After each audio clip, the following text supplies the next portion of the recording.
Պատիվ ունեմ խմբակցությունն իր հեղինակած ազգային ճգնաժամի եւ կառավարման ձախողման մասին ազգային ժողովի հայտարարության նախագիծը խորհրդարանական լսումներից հետո ներկայացրեց նաեւ պետաիրավական հարցերի մշտական հանձնաժողովում։ Հայկ Մամիջանյանը հիշեցրեց, Հայաստան խմբակցությունը հայտարարել է, որ միանում է եւ ստորագրում վարչապետին անվստահություն հայտնելու ձևաթղթի տակ։ Վարչապետին անվստահություն հայտնելու գործընթացը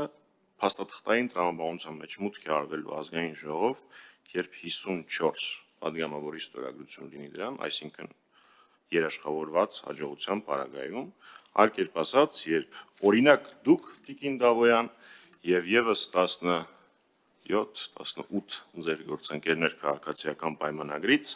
միանան դրան։ Խորհրդարանական գործունեության 4 տարվա ընթացքում սա պատիվ ունեմ խմբակցության արած ամենամեծ գործն է, գնահատեցին կառավարող խմբակցության պատգամավորները։ Վլադիմիր Վարդանյանն էլ հետաքրքրվեց, թե ի վերջո ով է ընդդիմության ժամանակավոր կառավարության վարչապետի թեկնածուն, ինչու նրա անունը տեղ չի գտել հայտարարության տեքստում։ Պետաիրավական հարցերի հանձնաժողովի նախագահն անդրադարձավ նաև ընդդիմության նախագծում ժողովրդավարության ուղղված քննադատությանը։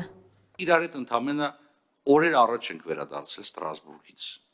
Որևիցե քննարկում Հայաստանում մարդու իրավունքների հետ նահանջի վերաբերյալ լսել եք։ Որևիցե մեկը, չեմ ասում նիստերի դահլիճում, կուլուարներում ձեզ տեսել է, ասել է, ինչ հայտարարակ վիճակ է Հայաստանում։ Այդպես էլ ես չլսեցի վարչապետի ձեր տեխնացուի անունը։ Մեր վարչապետի տեխնացուն Դավիթ Համբարձումյանն է։ Արձանագրենք, որ այլևս ոչ Ռոբերտ Քոչարյանը, ոչ Դաշնակցության ղեկավարները, ոչ Հանրապետության նախագահ Սերժ Սարգսյանը այլևս չեն հանդիսանում ձեր քաղաքական առաջնորդները եւ քաղաքական առաջնորդ Դավիթ Համբարձումյանն է։ Համաձայն չեք, գիտեք ինչի համաձայն չեք, որովհետեւ մի հատ բան ունեք, մենք ժողովուրդը հոգնել է շիրմաներ բերելուց։ Ձեր առաջնորդներից ոչ ոք չի համաձայնվել գալ խորհրդարան։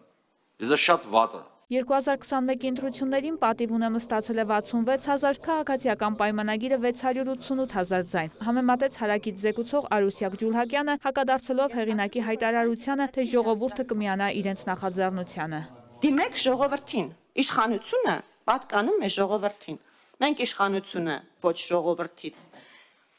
խլել ենք, ոչ պատրաստվում ենք խլել։ Մենք մասնակցել ենք ընտրությունների, այդ իշխանությունը մեզ տվել են, ընտրություններից առաջ այդ իշխանությունը վերադարձնում են։ Արդյոք ձեր համար ընտրություններում ձեր նշած 670,000 մարդ, որ ձայն էր տվել, ձեզ իրավունք է վերապահել այդ ձայների համապատասխան ձեր խոստմանը համապատասխան գալ իշխանության եւ գլխի վրա շուռ տալ այն ինչ որ խոսք եք տվել, հա։ Հայաստանի Հանրապետության կառավարությունը ստանձնում է տարածաշրջանի համար խաղաղազարգացման դարաշրջան, բացելու իր բաժին անելիքն ու պատասխանատվությունը։ Կառավարության ծրագրի գլխավոր առաքելությունը այստեղ նշված է եւ մեր քարոզարշավի հիմնական թեզը։ Դուք գուցե կարող է ասեք, որ դուք ձախողել եք Պողպատյան մանդատը իր ամբողջ խստությամբ գործի դնելու մանդատը, այդտեղ գուցե այդ քննադատության հետ համաձայնվեմ։ Նույնիսկ Նիկոլ Փաշինյանը դες փաստարկ չէր վերում,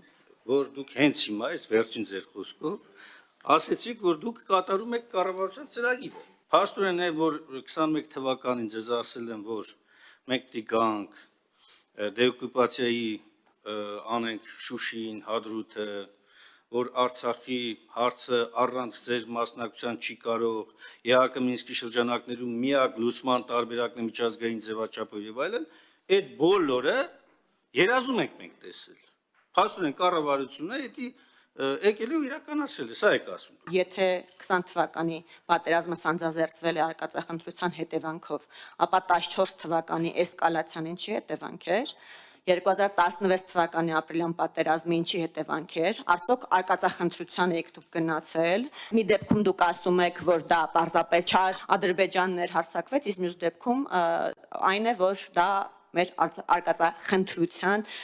հետևանքն էր։ Որպես ամփոփում Վլադիմիր Վարդանյանն առաջարկեց հայտարարությունն անվանել 8-րդ գումարման խորհրդարանի ընդդիմության ճգնաժամի ու ձախողման մասին նախագիծ։ Պատիվ ունեմը մերժեց առաջարկը, իսկ մեծամասնությունը նախագծին բացասական եզրակացություն տվեց։